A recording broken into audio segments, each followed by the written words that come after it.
इथं आणखी एक सेम तसाच प्रश्न आहे बघा. प्रश्नचिन्हाच्या जागी येणारी संख्या आपल्याला काढायची आहे.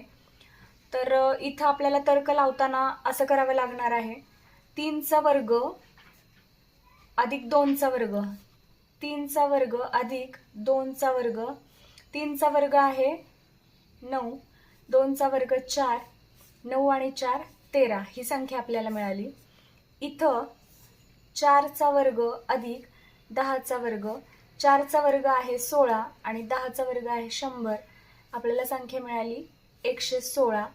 इथंही सेम आपल्याला तेच लागू करायचं आहे. 5चा वर्ग अधिक 7चा वर्ग, 5चा वर्ग 25 अधिक 7चा वर्ग 49, यांची बेरीज आपल्याला करायची आहे. संख्या मिळाली 74. म्हणजेच काय तर प्रश्नचिन्हाच्या जागी आपलं उत्तर आलं 74.